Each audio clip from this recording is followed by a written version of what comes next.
Welcome to another edition of CEOs Unplugged. My name is Eric Lemieux, and I've got two great guests here today. I want to just kind of dive right in before we do our introductions and talk about, listen, buying and selling real estate is one of the biggest financial decisions most people will really ever make.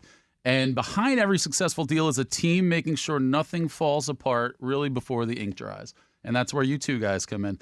So today we're joined by two experts who live in that high-stakes world every single day.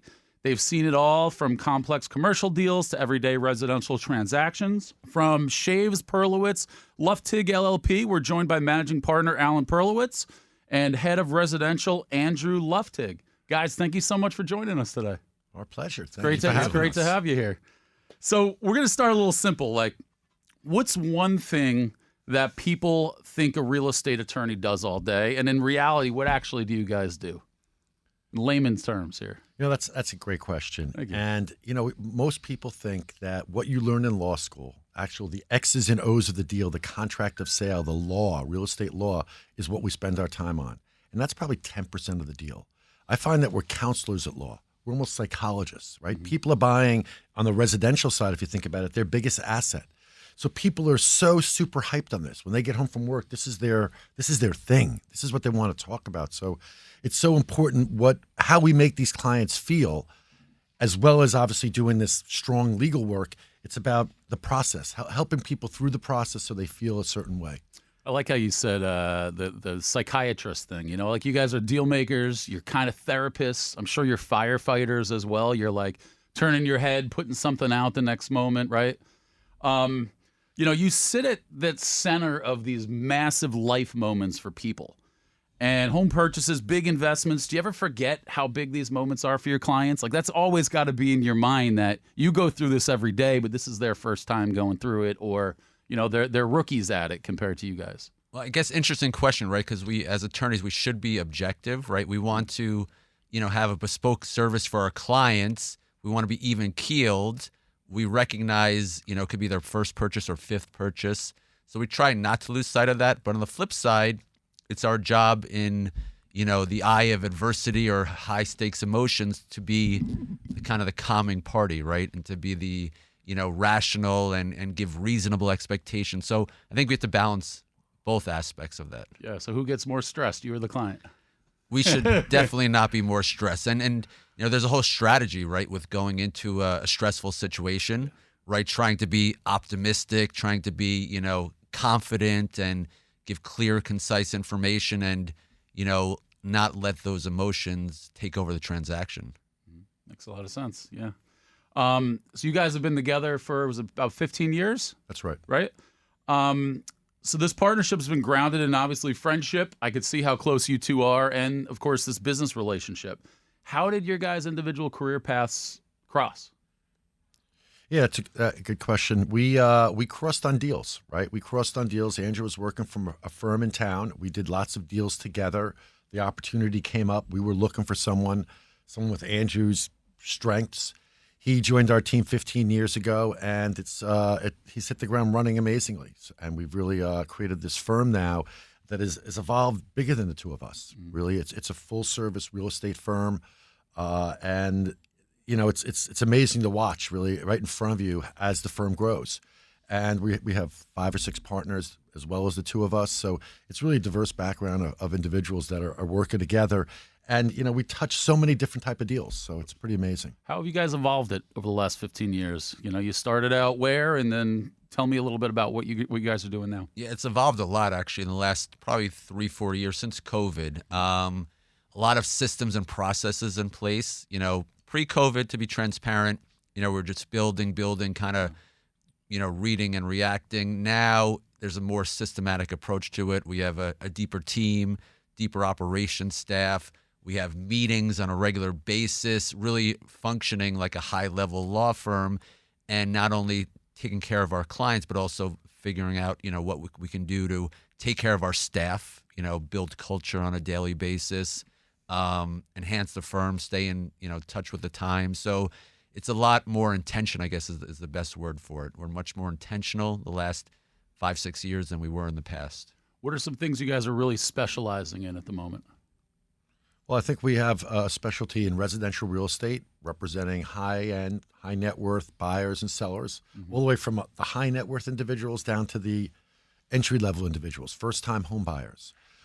We have a very strong banking practice in the residential space where we represent a lot of institutional lenders that lend in residential real estate. And we also have a commercial real estate team. They work on transactions, whether it's buying and selling of multifamily buildings, commercial real estate, strip malls. We do a fair amount of leasing, office leasing, retail leasing. So it's the full gamut, really. Okay. And you guys are based in New York City. So what is something happening maybe locally in the New York, New Jersey area, real estate world that people really aren't paying attention to that probably should be aware of? I think activity, people, in the world of real estate see the activity, especially we're just in the first inning of the spring market right now. We've been, quite busy.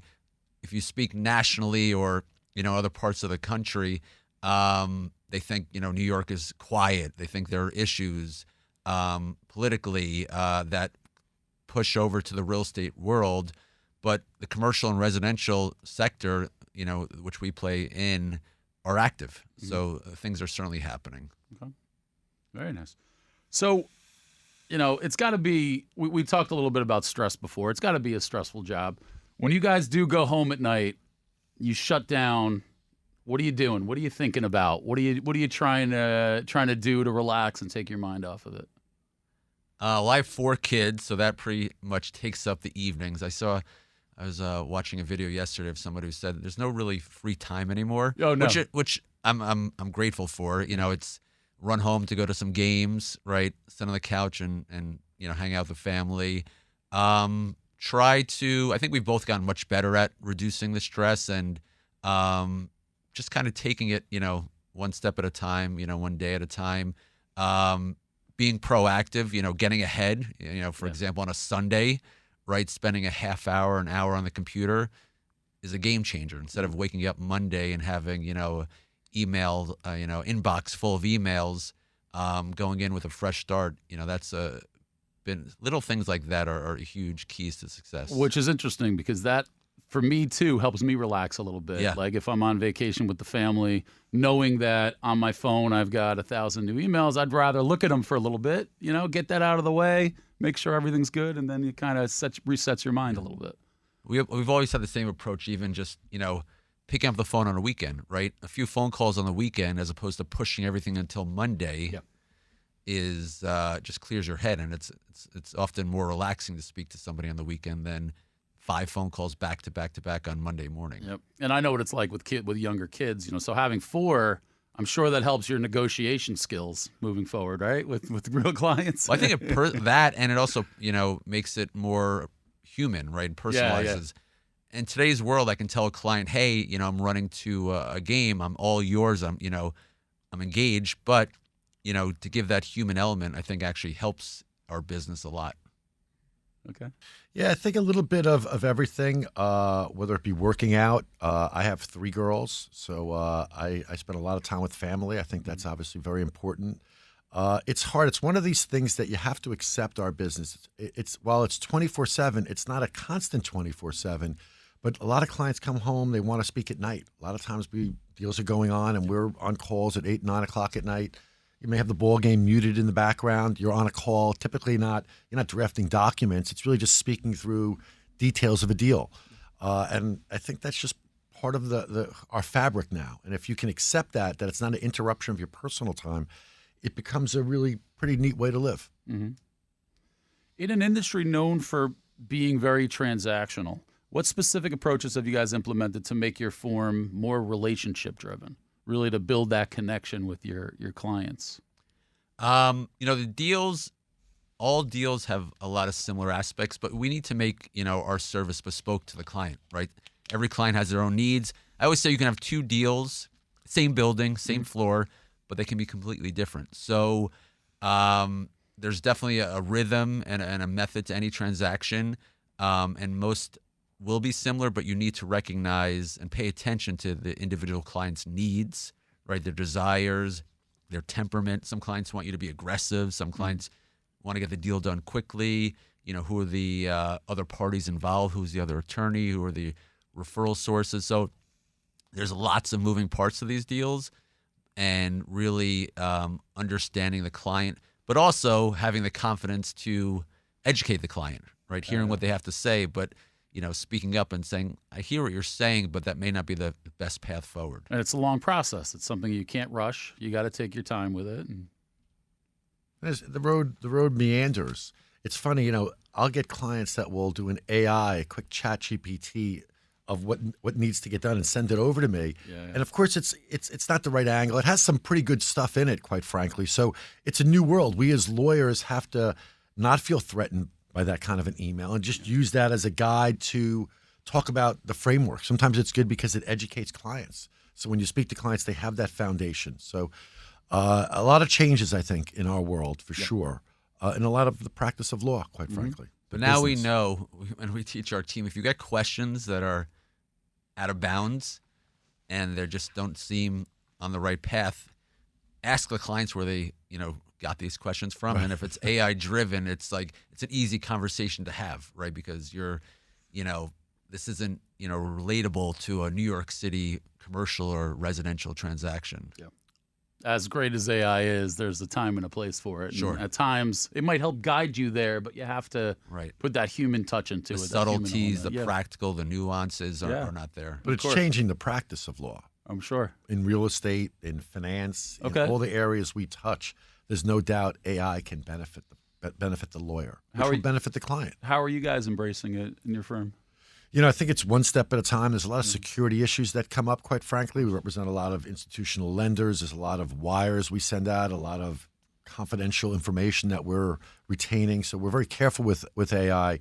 But I believe we're embracing it. I think it's something we're trying to work into our processes, our SOPs, our standard operating procedures on a daily basis. Mm-hmm. Yeah, it's something you definitely have to do, without a doubt.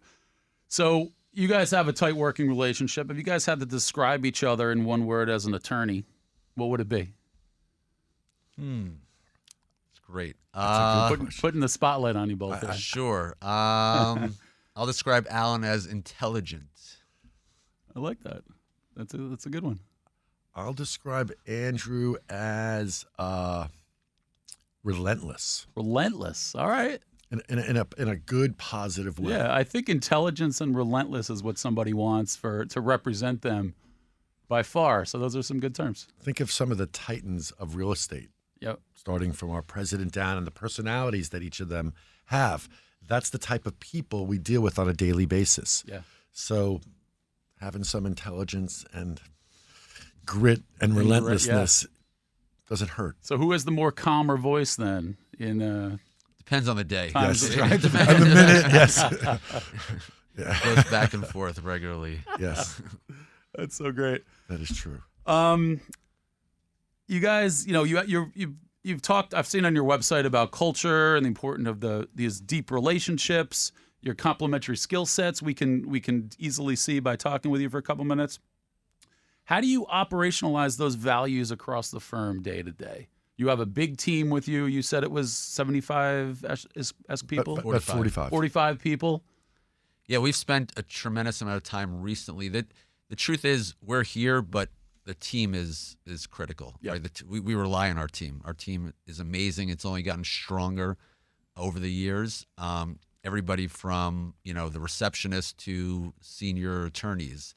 So we value our team. We're grateful for our team. Mm-hmm. And we're constantly working on, culture, whether it's, offsite meetings, whether it's weekly meetings. Each department has weekly meetings, and just fine tuning things. And the idea of getting 1% better, each day or each week, we're really focused on it. So it's a matter of setting up meetings, making the meetings, interactive, listening to what people have to say, and taking action. Mm-hmm. And that's really been a game changer for us, showing our team how much they're important to us and getting feedback from them and, working on enhancing the firm to make it a good environment for everybody. I think there's a lot of effort. We have a lot of experience with our lawyers. So there's layers of lawyers. So our junior lawyers really communicate and work well with our experienced lawyers. A lot of what happens in real estate, you can't teach, You can have checklists and what we call standard operating procedures, but a lot of it's in the gut. A lot of us that are in the business, you see things and right away you're like, wait a second. And so it says, oh yeah, that is the issue. Sometimes I find clients start talking and I know the answer within seconds, but I'm trying to listen, give them the opportunity to, as a sounding board. But I think that's really what's key in our firm and we're seeing with our growth.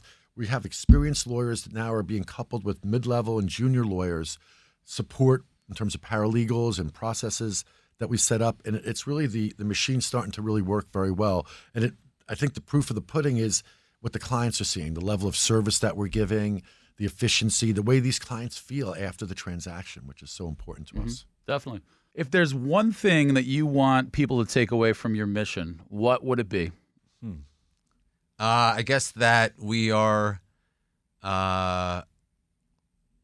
we're grateful for our team. We're grateful for the city. You know, it's a great city to play in. It's you know, it challenges us daily, but we're also confident that we're, not to say, we kind of have things figured out, right?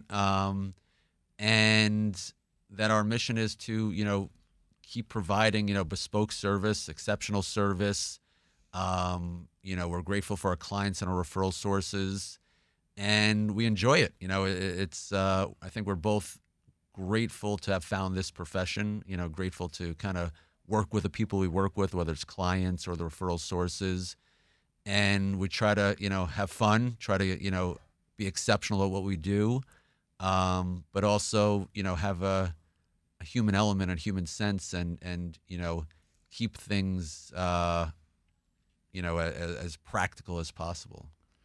Yeah, it's for me, if you think about it, whether it's our residential team where people are doing their biggest lifetime investment and they're actually moving in or selling their home they raised their family in, or it's representing someone buying a commercial building, an investment property, whether they own many investment properties or this is one of their first few, it's always a very positive time. So we have positive attitudes, and I think clients feel good.